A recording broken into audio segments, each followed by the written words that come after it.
A ver qué pasaría si un texto de hace, ojo, 2600 años tuviera una especie de mapa de nuestro futuro más cercano. Pues hoy vamos a analizar una fuente que hace justo eso, conecta las visiones de un antiguo profeta, Daniel, con lo que estamos viendo en 2025 y un posible punto de inflexión en 2026. Es un tema fascinante, así que vamos al lío. La fuente que vamos a ver arranca con una declaración que la verdad es muy potente. Nos dice que las profecías antiguas ya no son solo símbolos que interpretar, sino que se están convirtiendo en titulares que podemos leer hoy. La idea de fondo es que lo que pasa en el mundo podría encajar en una hoja de ruta escrita hace milenios. Bueno, pues empezamos con las señales que, según esta interpretación, conectan directamente con nuestra época, con la tecnología, la globalización, todo esto. Se nos dice que estas señales del tiempo del fin, como lo llaman, son hoy, prácticamente imposibles de ignorar. La primera profecía clave es muy curiosa. Sugiere que el libro de Daniel debía estar como sellado, cerrado, hasta que en el mundo se vieran dos señales muy claras. Por un lado, un movimiento de gente de un lado a otro como nunca antes, y por otro, una explosión total del conocimiento. Pensemos un momento que durante siglos esto de correr de aquí para allá parecía casi imposible. Viajar era lentísimo, peligroso, un lujo para muy pocos. El contraste con lo que tenemos hoy, esta era del movimiento perpetuo, es que es brutal. Ahora mismo, cruzar fronteras es algo de todos los días. El movimiento global es la norma. Y para que nos hagamos una idea de la escala, la fuente da este dato. Solo en los 10 primeros meses de 2025, más de 4.500 millones de personas viajaron en avión. Es una cifra de récord que parece cumplir, de forma casi literal, esa idea de correr de aquí para allá. Y vamos con la segunda parte de esa profecía, el aumento del conocimiento. Aquí la fuente destaca avances que hace nada nos sonaban a pura ciencia ficción. Hablamos de inteligencias artificiales que procesan datos a lo bestia, de edición genética para tratar enfermedades, de conectar cerebros a máquinas para mover brazos robóticos. El argumento es muy simple, el conocimiento no ha aumentado, ha explotado. Venga, pasemos a la siguiente profecía. Esta describe el último reino humano, o el último sistema de poder. La visión es de una estatua que representa a los grandes imperios de la historia, y que acaba en unos pies que son una mezcla de hierro y barro. Una imagen muy potente de fuerza y a la vez de debilidad.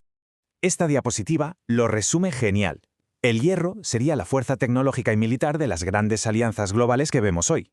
Pero el barro son las divisiones internas que también vemos por todas partes. Ideologías enfrentadas, nacionalismos, desconfianza, cosas que impiden que esa unión sea real, sólida. Como dice la profecía, se mezclan, sí, pero no se pegan. No hay manera. Ahora, el análisis cambia de escenario. Nos vamos a Oriente Medio. Las siguientes profecías se centran en esa zona, que la fuente describe como el epicentro de las tensiones mundiales y, en teoría, el escenario de los acontecimientos finales.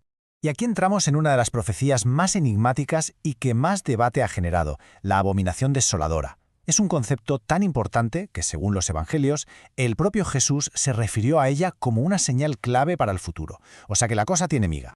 Entonces, ¿qué es esto exactamente? Pues la fuente lo define como la profanación de un lugar sagrado. Históricamente ya pasó algo parecido cuando un rey, Antíoco Epífanes, sacrificó un cerdo en el altar del Templo de Jerusalén allá por el 167 a.C., pero la profecía sugiere que esto volverá a pasar. Claro, pero aquí está el punto clave. Para que esta profecía se repita, hace falta un templo en Jerusalén, y no hay templo desde que lo destruyeron en el año 70. Lo que es sorprendente, según nos dice esta fuente, es que los preparativos para reconstruirlo ya no son solo una idea lejana. Se afirma que ya existen planos detallados, que las ropas de los sacerdotes están hechas e incluso que se están criando los animales específicos para los rituales. Vamos con otra profecía que pinta un conflicto militar a gran escala. Daniel 11 habla de una guerra tremenda entre dos superpotencias de la zona, el rey del norte y el rey del sur, que al final acaban chocando en lo que la Biblia llama la tierra gloriosa, que se interpreta como Israel. Y claro, la pregunta es, ¿quiénes serían estos reyes hoy en día? Bueno, la fuente propone una interpretación basada en las alianzas que vemos ahora mismo. El rey del norte podría ser una coalición con Rusia a la cabeza, junto con Turquía e Irán. Y el rey del sur se identificaría con Egipto y sus aliados árabes y africanos. La idea es que las piezas del ajedrez ya están colocadas en el tablero. Entramos ahora en la parte que la fuente considera más precisa de todo esto, las líneas de tiempo de Daniel. Se nos presenta la idea de una especie de reloj profético que lleva milenios en marcha y que supuestamente ahora se está acercando a un momento crítico. Pero antes de meternos en los números, la profecía advierte de un periodo de crisis como nunca se ha visto, lo que se suele llamar la Gran Tribulación. No habla de un tiempo difícil, no, habla de la peor crisis de toda la historia de la humanidad. Y según la fuente, esto lo confirma el propio Jesús en el Evangelio de Mateo. Y aquí está, la profecía con fechas más famosa de todas. A Daniel se le da una línea de tiempo de 70 semanas. La clave aquí es que, en este tipo de profecías, una semana no son 7 días, sino 7 años. Así que 70 semanas son, en total, un periodo de 490 años. Esta línea de tiempo es que es alucinante. Según esta interpretación, el reloj empezó a contar allá por el 457 a.C. y supuestamente avanzó durante 483 años, cumpliéndose todo con una precisión matemática hasta que llegó Jesús. Pero aquí viene el giro de guión. El reloj se paró, se detuvo. Y lo que quedaría pendiente es esa última semana, o sea, un periodo final de 7 años que según esto todavía está por empezar. Llegamos a la última profecía, la que la fuente no presenta como una advertencia, sino como la solución final a todos los conflictos y a todos los reinos humanos que hemos visto hasta ahora. La visión de la gran estatua acaba de una forma muy dramática. Una piedra, que dice que no fue cortada con manos humanas, o sea que su origen no es de este mundo, es sobrenatural, golpea la estatua justo en los pies, en la parte frágil de hierro y barro. Y el golpe no solo rompe los pies, sino que hace añicos toda la estatua, que representa a todos los imperios de la historia. El punto fundamental entonces es saber qué es esa piedra. Pues bien, según la interpretación de esta fuente, no se trata de otro imperio humano más. La piedra representa algo totalmente distinto, un reino divino, eterno, que llega para sustituir a todos los sistemas de gobierno que conocemos. Y este es el gran final que nos presenta la fuente. Después del colapso de todos los sistemas humanos, se establece un reino perfecto, eterno, que nunca jamás será destruido. La afirmación final es esa, que todos nuestros gobiernos, nuestras ideologías, están destinados a fracasar, para dejar paso a este reino definitivo. Y con esto terminamos el análisis de la perspectiva de esta fuente sobre las profecías de Daniel. Más allá de lo que cada uno pueda creer, la conexión que se dibuja entre estos textos tan antiguos y los eventos de hoy nos deja con una pregunta que da que pensar. Si todo esto fuera un mapa, ¿en qué punto de ese mapa nos encontraríamos ahora mismo? Bienvenidos a The Debate. Hoy vamos a adentrarnos en el libro de Daniel.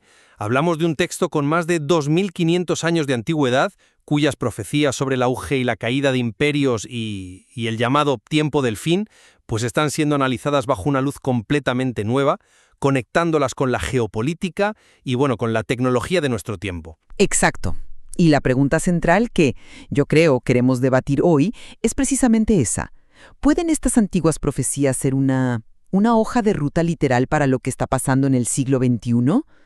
O por el contrario, estamos quizá proyectando nuestros propios significados, los de ahora, sobre textos que en su origen eran fundamentalmente simbólicos y estaban muy anclados en un contexto histórico que no tiene nada que ver. Nuestro análisis se basa en un material que detalla 7 profecías clave y su supuesto cumplimiento en los años 2025 y 2026. Pues mi postura va a ser que las correlaciones que vemos entre las predicciones del texto y los eventos globales recientes son tan específicas y, la verdad, tan detalladas que es muy difícil atribuirlas a la casualidad. Sugieren un cumplimiento profético que está en pleno desarrollo. Y mi argumento será que, si bien las conexiones son provocadoras, el método de interpretación aplica una lente muy moderna a textos antiguos. Esto crea vínculos que probablemente no se corresponden ni con la intención original del autor ni con el significado que tuvo para sus primeros lectores. De acuerdo, entremos en materia. Mi argumento de partida es que las profecías de Daniel sobre el final de los tiempos no son para nada ambiguas. Describen fenómenos muy concretos. A ver, el texto anticipa 2 señales clave. Un aumento explosivo del conocimiento, la famosa frase «la ciencia se aumentará», y una movilidad global sin precedentes. Muchos correrán de aquí para allá. Si miramos a nuestro alrededor, la evidencia es abrumadora. La inteligencia artificial, con modelos como Gemini, procesa en segundos una cantidad de datos que a un humano le llevaría milenios. La edición genética con CRISPR ya no es ciencia ficción, es una realidad en hospitales. Y sobre la movilidad, en 2025 se superaron los 4.500 millones de pasajeros aéreos, un récord histórico. Esto es, literalmente, gente corriendo de aquí para allá a una escala inimaginable. Y esto se conecta directamente con la visión de la estatua que tuvo Nabucodonosor, un coloso con pies de hierro mezclado con barro.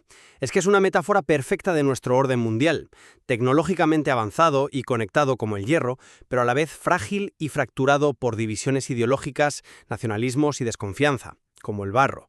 Vemos la inestabilidad interna de la Unión Europea, el pulso entre la OTAN y el bloque de los BRICS. La precisión es asombrosa. A ver, yo lo veo desde otro ángulo. El problema de fondo para mí no es la validez del texto, sino la metodología que usamos para leerlo. Mencionas que la ciencia se aumentará, y es un punto recurrente, pero la palabra hebrea original ahí es da'at, que se traduce mejor como conocimiento o entendimiento, en un sentido muy amplio. ¿Tenía el autor en mente la inteligencia artificial y el CRISPR? ¿O estamos más bien imponiendo categorías del siglo XXI a un concepto antiguo que podría referirse a un mayor entendimiento de las propias profecías o al conocimiento en general? En mi opinión, esto es un caso de manual de lo que se conoce como eisegesis, es decir, en vez de escuchar lo que el texto nos dice en su contexto, sacar el significado hacia afuera, lo que hacemos es proyectar nuestras propias realidades, nuestra tecnología y nuestra geopolítica hacia dentro del texto. Convertimos a Daniel en un comentarista de la CNN del siglo XXI, y ese es un error metodológico para mí fundamental. Y bueno, lo mismo ocurre con la estatua. Vincular los pies de barro-hierro exclusivamente con la globalización actual es ignorar siglos de interpretaciones que vieron su cumplimiento perfecto en la caída del Imperio Romano y la fragmentación de Europa en reinos que nunca más lograron unificarse del todo. Es una lectura posible, sí, pero no es la única ni la más evidente históricamente. Entiendo el punto sobre la metodología, pero creo que hay profecías que superan ese escepticismo por su propia naturaleza. Y aquí, la que realmente pone a prueba cualquier objeción es la de las 70 semanas. No es simbólica, es matemática. El texto describe un cronograma de 490 años divididos en semanas de años. De estos, 483 años se cumplieron con una exactitud que hiela la sangre. Hablamos de una profecía que marca 69 semanas de años, es decir, 483 años exactos que, según muchos cronólogos, arrancan con el decreto de Artajerjes para reconstruir Jerusalén y culminan día por día con la entrada de Jesús en la ciudad. La precisión es tal que se ha convertido en la piedra angular de esta visión profética.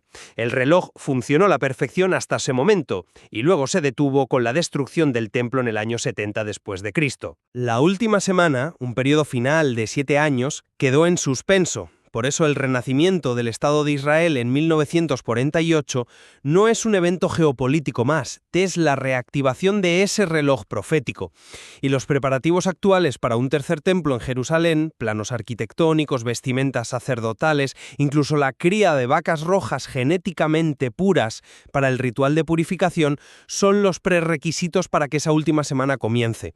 Y todo se activará, según el texto, con un pacto de paz. Ese argumento del reloj detenido es muy potente, lo reconozco, pero me genera una duda fundamental. ¿No es una idea relativamente moderna? Porque mi impresión es que, si bien es muy popular hoy, es una construcción interpretativa que se popularizó sobre todo en los últimos 2 siglos. Durante la mayor parte de la historia, muchos eruditos, tanto judíos como cristianos, consideraron que las 70 semanas se cumplieron en su totalidad con la primera venida de Cristo y los eventos que culminaron con la destrucción de Jerusalén. ¿Cómo encajamos esa larga tradición histórica con la idea de que el reloj se reactivó de repente en 1948? Me parece que es una decisión interpretativa, una elección entre varias opciones teológicas, no una conclusión que el texto nos imponga de forma inevitable. Además, el movimiento del Tercer Templo es un fenómeno político-religioso tangible, sí, pero impulsado por una facción muy concreta y a menudo muy controvertida dentro de Israel. Presentarlo como la manifestación inequívoca de una profecía divina es otorgarle un estatus que, desde una perspectiva histórica y política, es como mínimo discutible. Es un movimiento humano con una agenda política muy clara. Pero que un movimiento sea humano y político no le resta valor profético. La profecía a menudo se cumple a través de las acciones humanas, incluso de las más conflictivas, y la modernidad de la interpretación del reloj detenido no la invalida, Una profecía sobre el futuro, por definición, solo puede entenderse completamente cuando los eventos comienzan a tomar forma. Es lógico que interpretaciones pasadas fueran incompletas. Y esta misma precisión que vemos en la cronología se aplica a la geografía del conflicto final entre el rey del norte y el rey del sur, en Daniel 11. La descripción encaja de forma asombrosa con la situación geopolítica que se consolidó en 2025. Se habla de una coalición del norte, que hoy podríamos identificar con Rusia liderando aliados como Irán y Turquía, expandiendo agresivamente su influencia en Oriente Medio y África, y esta coalición choca con potencias del sur, como Egipto y sus aliados árabes. No es algo genérico. El texto habla de movimientos específicos. El despliegue de poder ruso en Libia y Sudán, por ejemplo, se alinea geográficamente con la profecía. Es un mapa profético del conflicto que se está gestando ante nuestros ojos. Con todo el respeto, esa conexión me parece muy forzada. Te explico por qué. Esta misma profecía del rey del norte y del sur ha sido un lienzo en blanco sobre el que cada generación ha proyectado sus propios miedos. Durante la Guerra Fría, para los intérpretes de la época, la Unión Soviética era, sin lugar a dudas, el rey del norte. Antes de eso, fue el Imperio Otomano. Aplicar estos arquetipos a Rusia hoy requiere seleccionar los datos que encajan, como su presencia en Libia, e ignorar los que resultan incómodos. Por ejemplo, el papel de Turquía. Lo presentas como un simple aliado, pero Turquía es un miembro de la OTAN que a la vez compra sistemas de defensa rusos y actúa de forma independiente en Siria, a menudo en contra de los intereses rusos. ¿Encaja eso limpiamente en el rol de un subordinado del rey del norte?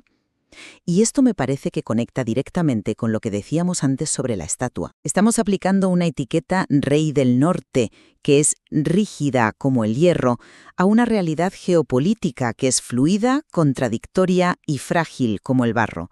La propia complejidad de Turquía demuestra los límites de esta interpretación literal. Veo esa complejidad, pero yo la interpreto de forma distinta. No la veo como una contradicción a la profecía, sino como su confirmación.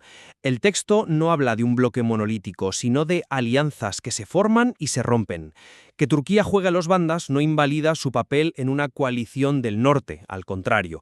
Podría ser precisamente el factor barro que hace a esa alianza tan inestable y peligrosa. La profecía describe un sistema inherentemente frágil, y eso es exactamente lo que vemos.